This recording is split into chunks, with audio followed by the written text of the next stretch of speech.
Hey, Chrissy here. I am a landscape architect and the owner of Kismet Design. I am a very process-driven designer, and I love sharing what I do and how I do it with anyone who's interested. Reaching your true potential and achieving your own personal goals will not happen by chance. You have to set your intentions, make a plan, and do the work. Thank you for joining me to nerd out on design. Don't forget to subscribe and to share too. Let's create something great together.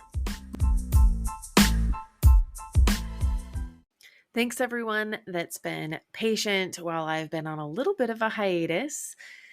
I've had a lot of good vacations. I've been busy wrapping up projects for the summer. Now that I've got most of my trips out of the way, I will hopefully get back on track on a steady beat of podcasting again. The topic that we're going to jump into today is something that's been suggested to me a couple times now, and I just had a conversation with someone a few days ago that prompted me to jump back into this conversation. I think the original requester of this topic was Kayla Orta. Hopefully I said that right. If she's listening, sorry if I mispronounced your name, but I appreciate the suggestion.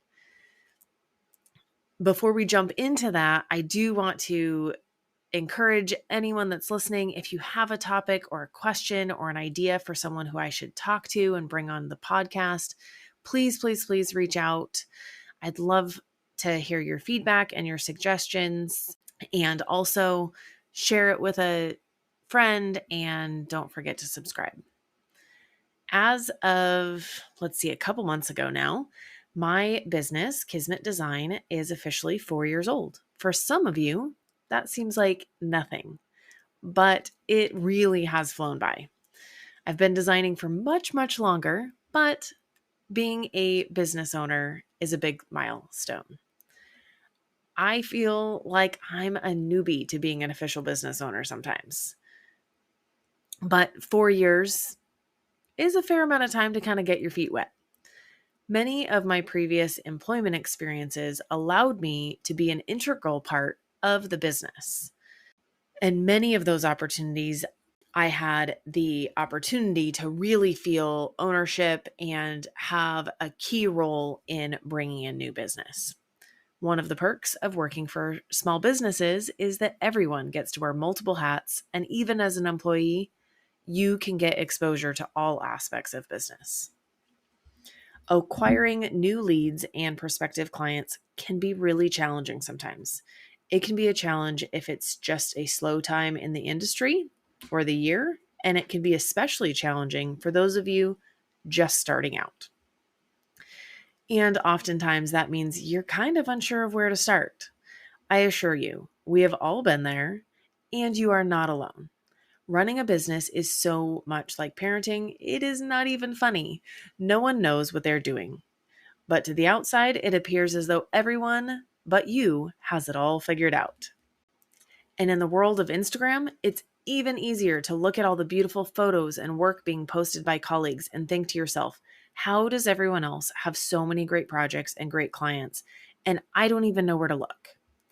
Some of it is smoke and mirrors with all of social media, but some of it is business owners grinding and putting in the work to keep consistent flow of business.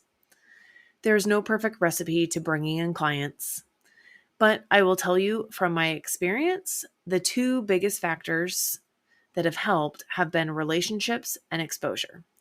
Relationships can build your business in many different aspects.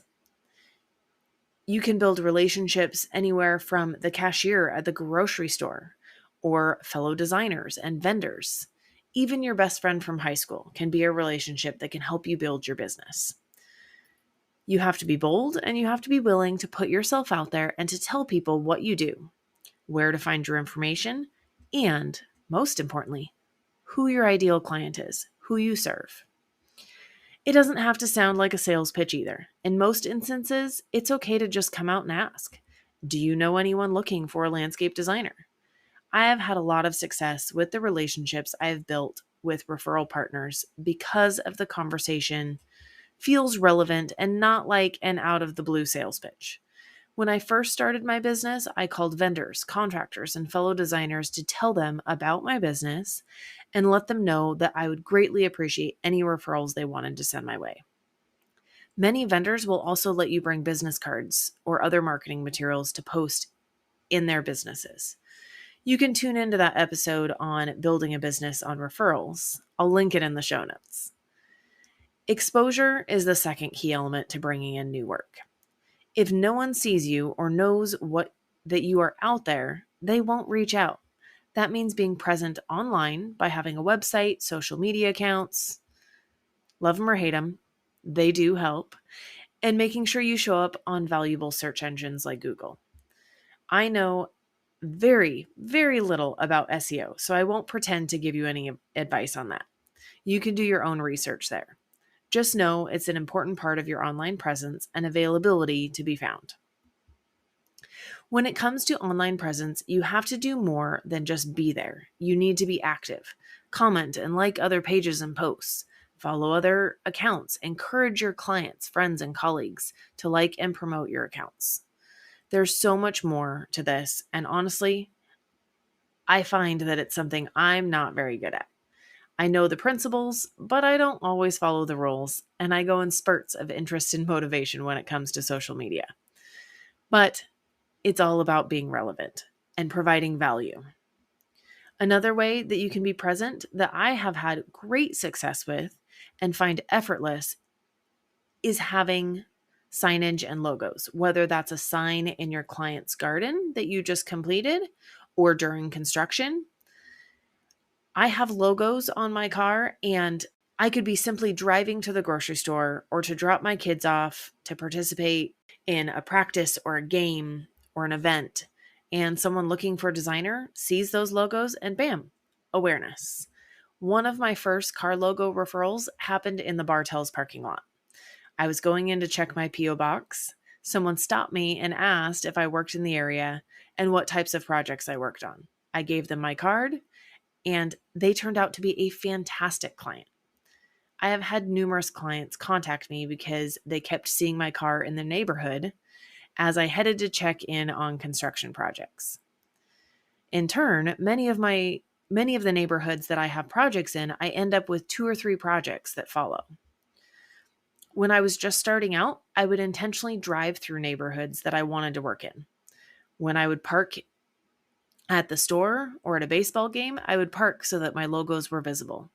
I don't find myself doing that as intentionally anymore, but I got enough projects from people seeing my car that the slight detour on my way anywhere felt like time well spent for exposure. Just make sure you're setting a good example. You don't want someone to remember your company name because you cut them off. There are endless opportunities to meet people or leave an impression that can lead to future clients. Keep your eyes open for opportunities and don't be afraid to share why you love what you do.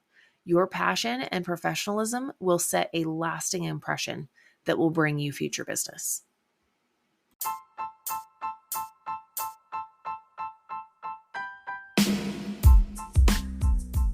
To wrap up, I want to thank you for your time.